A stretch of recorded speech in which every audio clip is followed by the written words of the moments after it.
Welcome to A Paycheck Away, where we are all broke and all the billionaires keep making more money on our account. We are talking with Ty Hodges today, who is running in the great city of Williamsburg for school board. And because all eyes are on Virginia, it's so critical that we get to know what's going on the local level. What is at stake? Who are the candidates? Who are the players? How is this chessboard getting set up? What's really going on? Because Virginia is the bellwether state, and the weather ain't looking so good. It's a bellwether state and a hellweather nation. So we are looking to do a lot of blue activities over the next 50 days as we approach November 2025. And Ty is one of the players coming up. So Ty, welcome to A Paycheck Away. Tell us a little bit about yourself.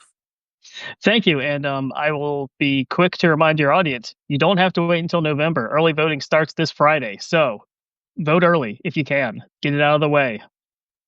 Um, sorry, go ahead. Also, on that note, what if they haven't registered to vote? Then you still have time to go register to vote. You should definitely go do that as well. There are tons of links out there. You could even go to my website, votehodges.com. We've got voter information on the front page where you can find your voting location. You can register to vote, all of those things. Um, But yeah, more about me. My name is Ty Hodges. I'm running for the Jamestown seat on the Williamsburg James City County School Board, and I am attempting to unseat the current chair of the school board, Sarah Ortego. She's been in that role as the chair for the past couple of years. She's finishing up her first full term on the board this year, so she's been there for 4 years. And I think the Jamestown district is ready for some new representation. A little bit about me. I am first and foremost a dad. My daughter Nellie just turned 3 back in June, and she is the entire reason I decided to run for school board in the first place. My family has a long history of anxiety and mental health, so I am a very anxious father, and ever the anxious father that I am, I'm always looking ahead to what's next. And for me, it was like, in the next couple of years, when she gets on the school bus for the first time, what are the schools going to look like when she gets on there?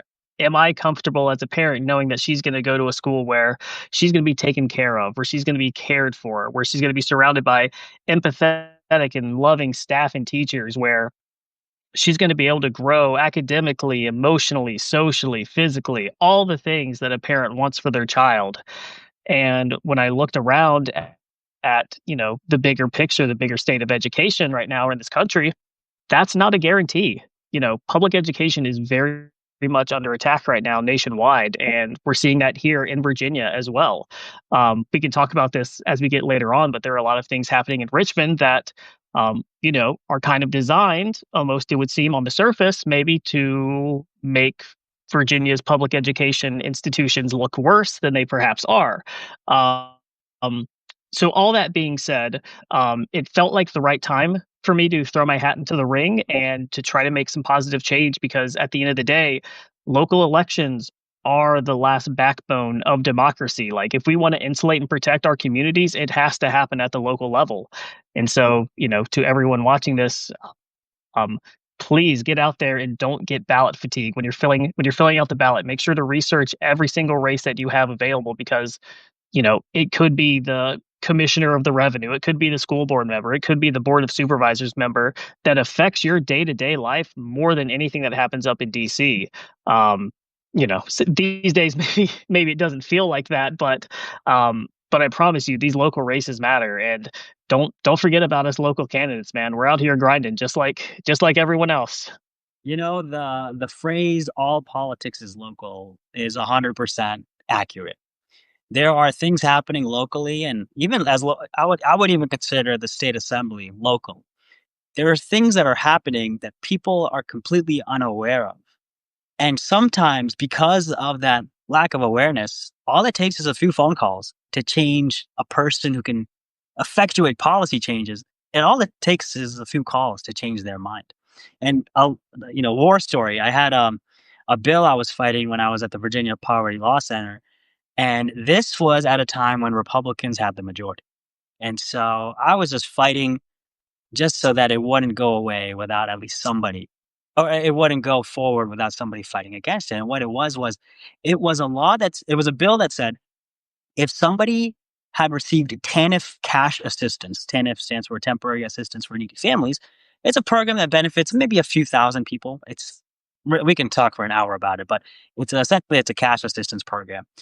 And the bill said if somebody wins the lottery, if they win over like $25,000 and they had received TANF cash help in the past 5 years, then they have to pay back what they had gotten in TANF cash assistance. And the fact that they were spending very finite, very scarce General Assembly time, subcommittees, committees, floor, on both sides, on a bill that affects maybe two people, if that. I mean, even that's a stretch. I mean, to have gotten 10 and to win the lottery over $25,000 was just like, dude, like what? This is just wanting to be cruel to the poor. So we were fighting this on the Senate. It was introduced on the Senate side. It passed the Senate. Then it went to the House, and it was going through subcommittee passes. No, it was in the subcommittee, and I think it's 4 Republicans, 3 Democrats. Of course, I got the Democrats to vote against it. Then the 3 Republicans voted against it, and there was one vote remaining. And that day, we had put out a concentrated push on voting against this bill, and all the Republicans' advocates had been called. And this one Delegate Will Moorfield, voted against the bill. And he votes against it. The bill fails 4-3. The chair gavels. It's the end of the committee hearing. The senator who sponsored it goes, "What?" Who was fighting against it, goes, "What?" Like, we both did not expect that at all. But all it took was a handful of phone calls to Delegate Moorfield's office, and he was able to change his vote. And that's the power that people have. And that's why it's so important that people are running for any position, all the positions up and down the ballot. So why you, Ty? Why, there's somebody you said who's currently in office. Why aren't they good enough to keep in the space? Well, so I think the Jamestown district, if you look around just demographically, um, the Jamestown district is the most democratic part of James City County. And so the story about how my opponent got elected last time around is pretty interesting, in that she essentially ran unopposed because her opponent died in the middle of the election.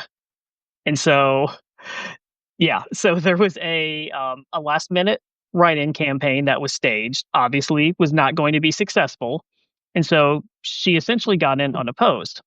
Okay. And in that time, she has done things like try to use technicalities as a way to start to implement book bans. She has implemented policies that put LGBTQ plus students in danger when it comes to how they identify in the schools. She is someone who has consistently voted against giving teachers a seat at the table when it comes to negotiations around the budget. And all of these are things that, when given the option to vote against, I think the Jamestown district and the voters of the Jamestown district would widely reject. Um, and then as a chair, she is someone who has really put in a lot of artificially constrained timelines on things. Like here locally, there was a big long debate about renaming James Blair Middle School. To those of you who don't know the history, James Blair was one of the founders of the College of William and Mary. He was also a prominent slave owner. And so his name was put on James Blair, and there has been a big community push to get that name changed. It has been repeatedly tabled after a working group was put together. The board then voted in the opposite direction of the working group that they put together. The working group almost unanimously said, "Hey, we should change the name." The board of supervisors voted to table that, and so it's a bunch of decisions like this Mm. over and over again that just that kind of raise red flags about, like, is this what's best for our students? This is what's best for our schools. And then you have me. as a contrast, who is the only school board candidate in all of the WJCC school board races this year who actually has the endorsement of the local teachers union. You're someone like me who spent time as a local journalist working in the communities, you know, covering high school sports, covering and telling the stories of these local athletes, of the coaches, of the athletic directors, and really having the trust of the community to let me tell the stories of their children, which is a very vulnerable thing. Like, as a parent, I'm sure like, not just gonna let anybody write about my kid. Like, it's gotta be well done. And having the respect and trust of the community um, was really, really important and valuable to me. And so I think when you just look at it as a bigger picture, I think the community should once again trust me with the stories of their children, except this time I'm not just writing the stories, I'm a part of the stories. I'm helping make those stories better. I'm helping the kids reach better potentials because, there's a lot of kids being left behind in the system right now. And as good of an area as WJCC is, um, there's also a lot of problems and a lot of things that are maybe glossed over. Things like poverty, racial disparities, academic success disparities, things like honor programs, looking at the racial makeup of who does or doesn't get into those programs. Like, these are all very real things that are happening in WJCC right now. And they're things that are fixable, but only if you have someone with the will and the want to change them.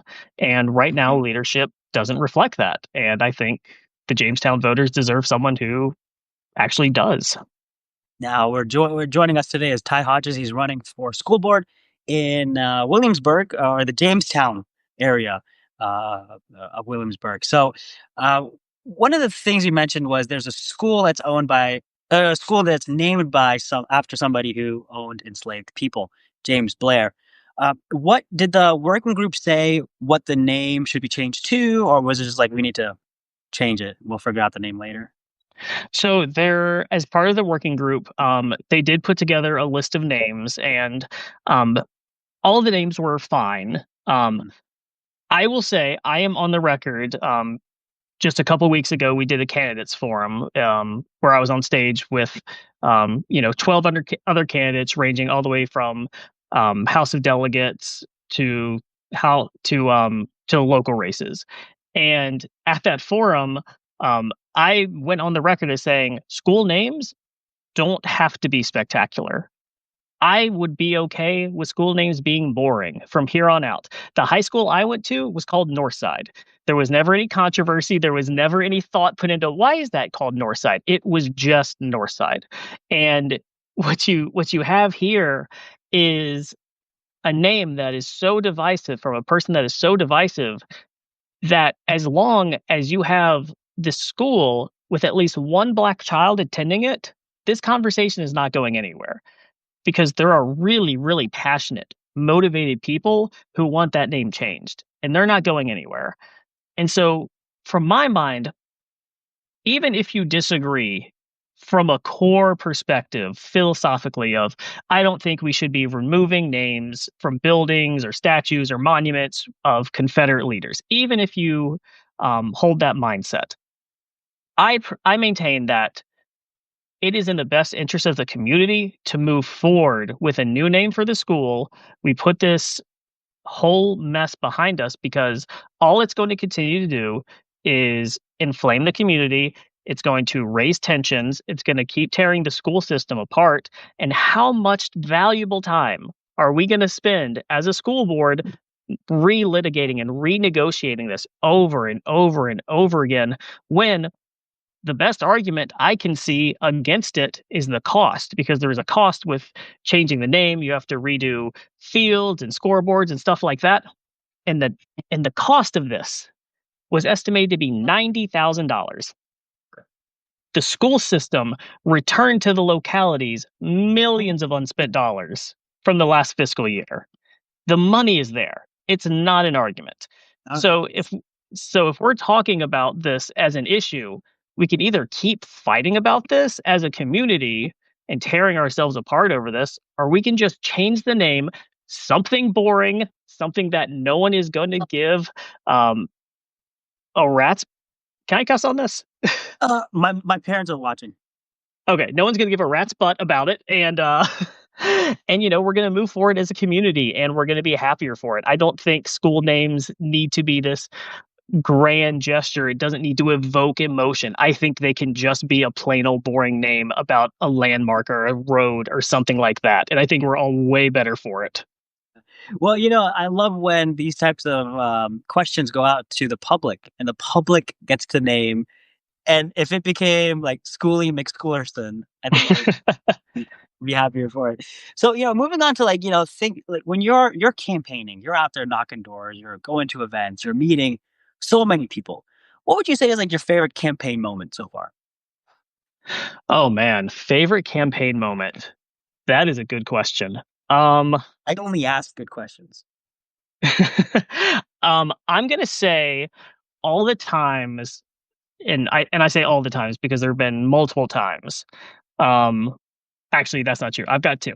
Um So the first is when I'm at a door and I'm talking to someone who on my list is labeled as a lean Republican.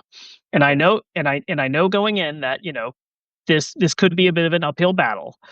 And engaging with them and talking to them, they will say things at the beginning of the conversation that seem like I'm never going to get around to getting this person's vote because they're going to talk about wanting to get rid of woke in the schools. They're talking about all these ideologies that they don't want their kids indoctrinated with, all of these things. And then you come around to the end of the conversation, and I found something with them that sticks. It tends to be around technology and technology being incorporated into the classroom, whether it be AI or tablets or computers or something like that. Mhm. Finding that connection point with these people and then bringing it back around. And by the end of the conversation, they're agreeing with me on these things. And, 5, 10 minutes ago, that would have seemed unthinkable.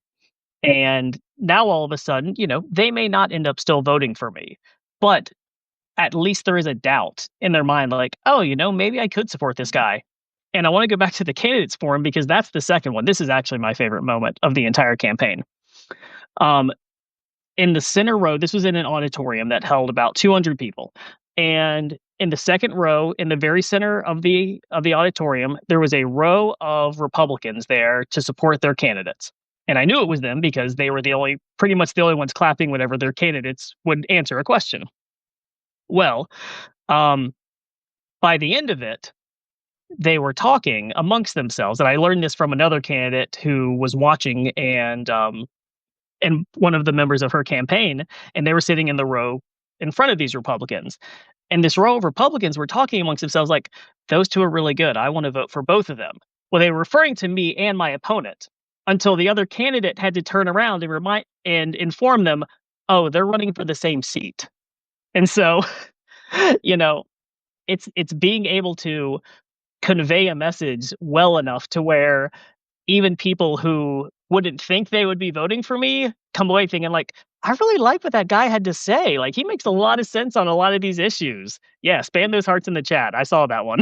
Yeah. Um, So to that, like you're running as a Democrat, and you're going Technic to a technic door. tech technically, no. So school board races in Virginia are nonpartisan by law. So when people go to the ballot, they're not seeing an R or a D next to someone's name.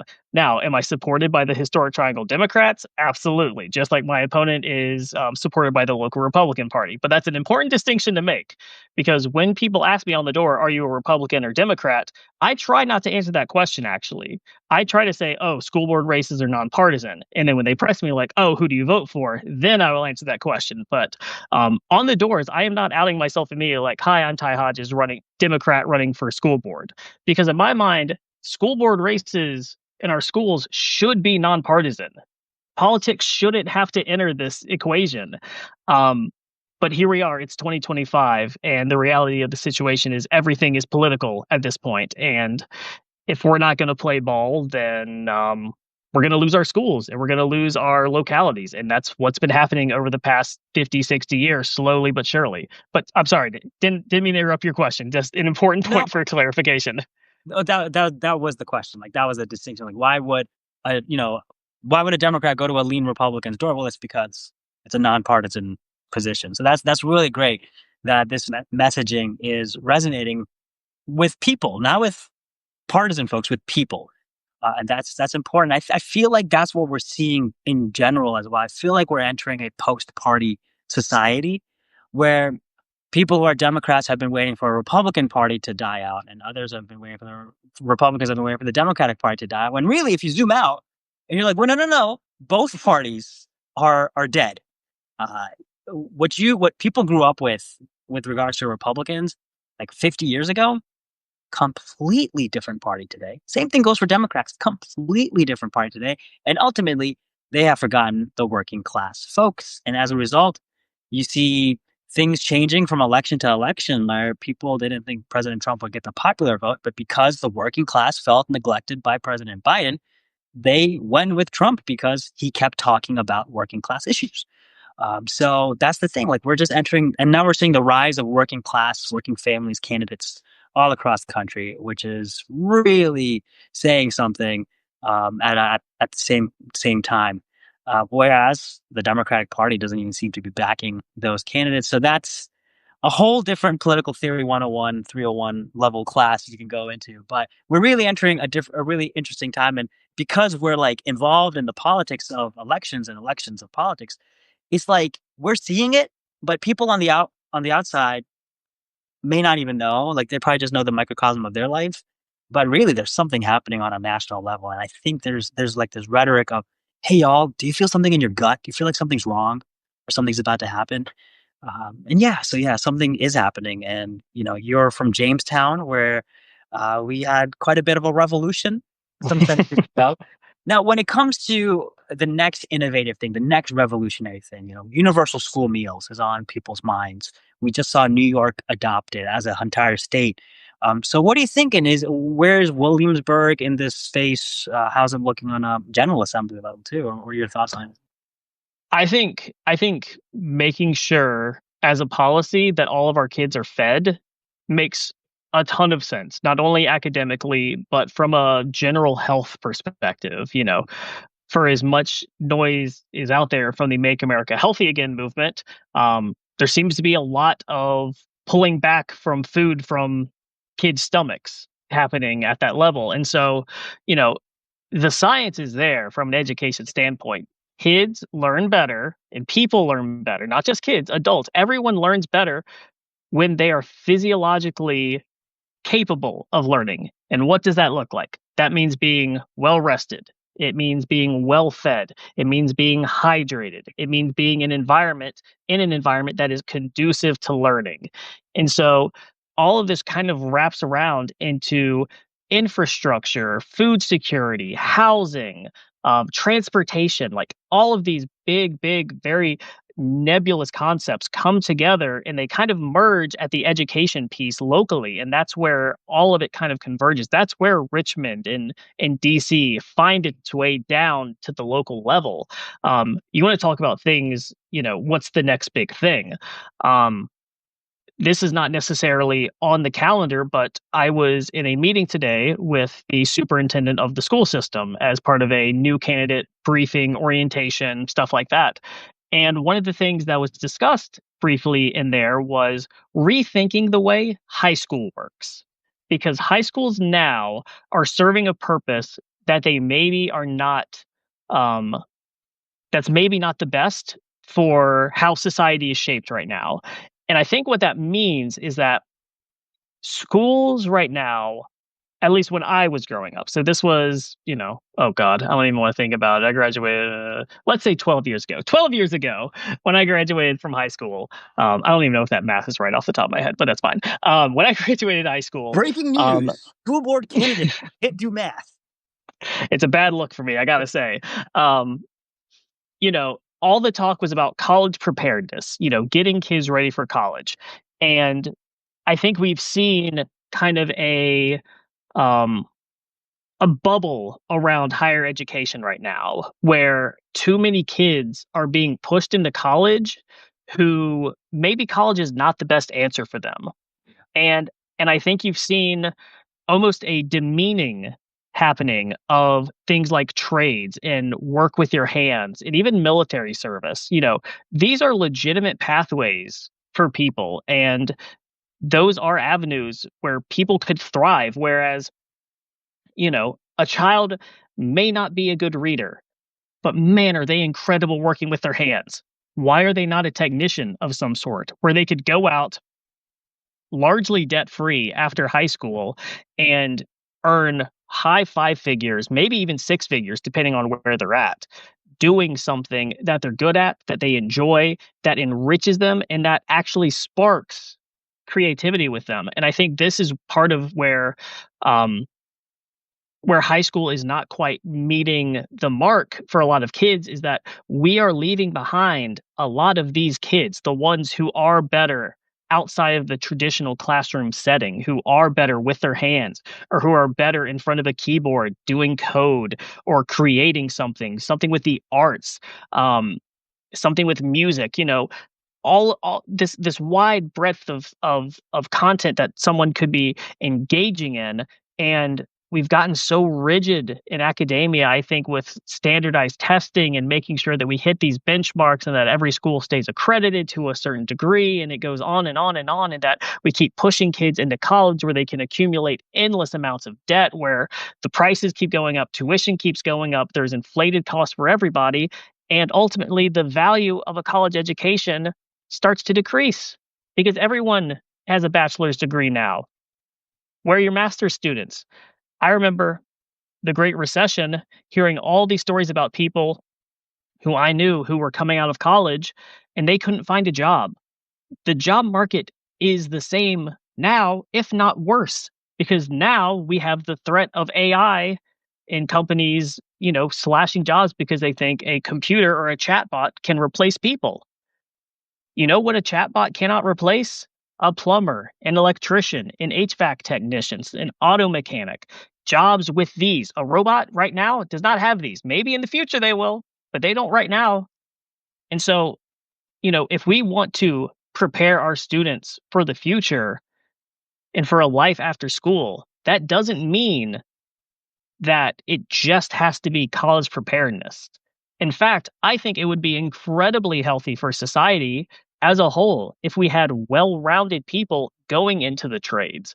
Because right now, I think the thought process is that a lot of those blue collar jobs around the country, those are in like the Republican strongholds. Those are jobs that only conservatives hold, because they're quote unquote not as educated as people on the left or as Democrats or people who go off to college. And it's that sort of reductive thinking that has gotten us into this mess that we're in as a country. We are very, very capable of putting people into the trades who also have media literacy, empathy, compassion for other people. We don't have to abandon these. And I think that, from a larger perspective, we as Democrats have been way too comfortable sacrificing those types of people in those type of sectors for, you know, for I guess I don't even know how to phrase this, but just for a different type of voter, a different type of demographic.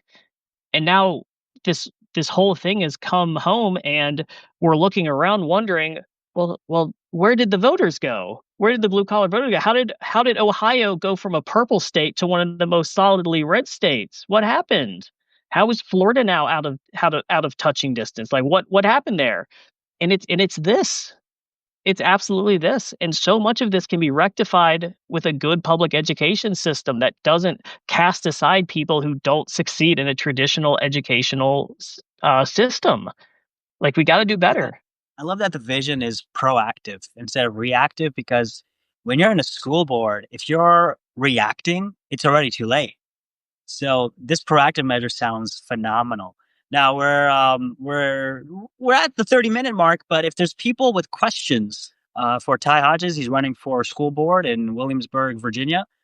Feel free to type away, and we'll make sure these questions go rapid fire to Ty. He's in the hot seat for an election that is 50 days away. Early voting is starting this week. Friday the 19th. Friday the 19th. And then people can still register to vote. So if you know people in Virginia, there are elections happening all across the Commonwealth. I almost said state. That would be skewered, tarred and feathered. But yeah, so that's something to know. You can keep, you can still register to vote, even though early voting will be starting this Friday. And especially if you've been, if you've moved, maybe if you're studying abroad, away in college, somewhere else, make sure you update your mailing address so that you can vote properly. And make sure to check your voter registration status, by the way.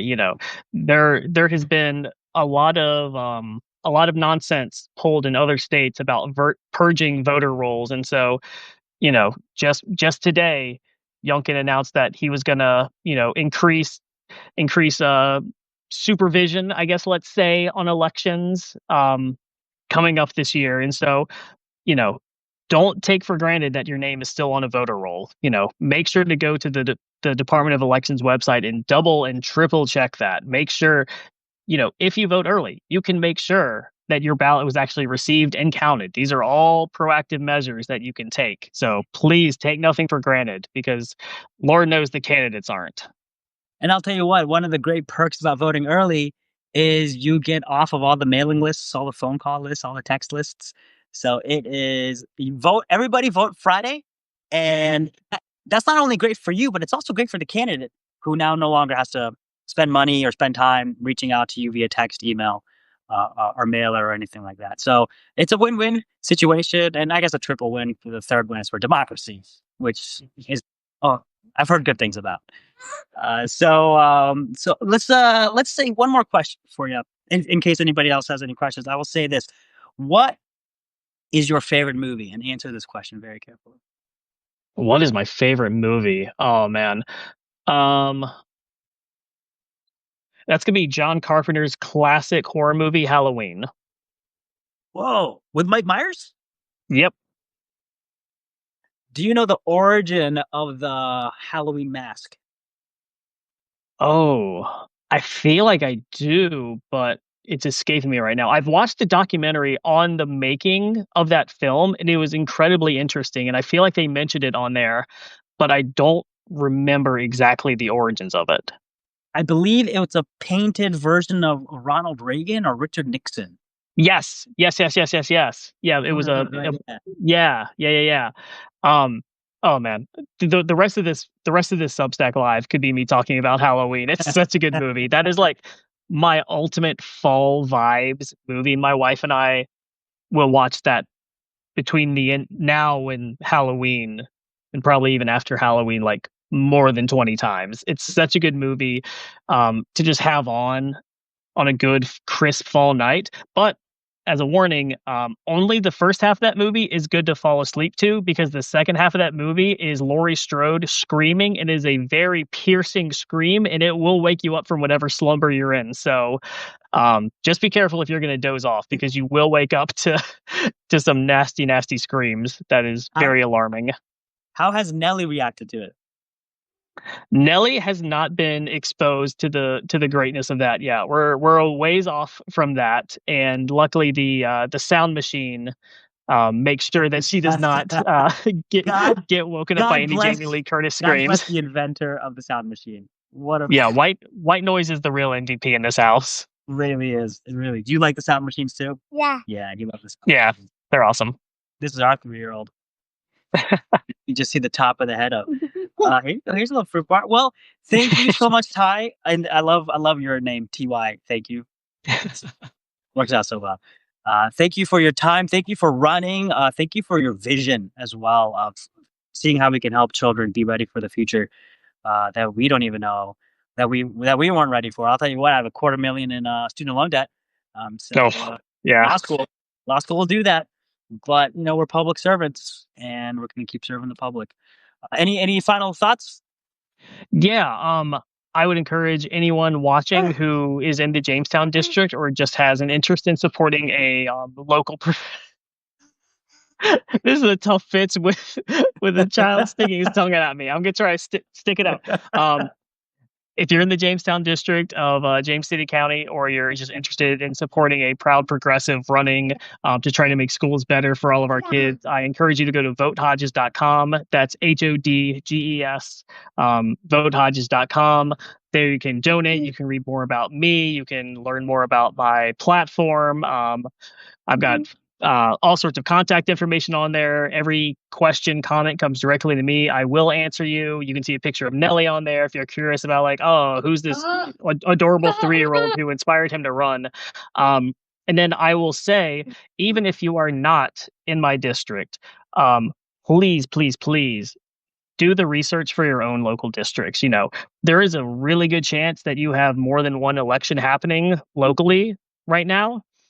And you know, however you can get involved in a local race really, really matters. So, as an example, um, I am in the process of sending out mail pieces right now, and mail is expensive.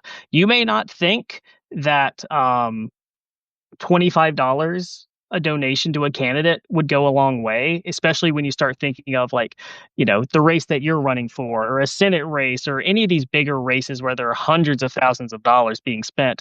But on the local race, we're talking about thousands. We're talking like four digits. If you get to five, you've done a good job fundraising. I'm on the verge of hitting $10,000 raised, and I'm feeling very, very good about that.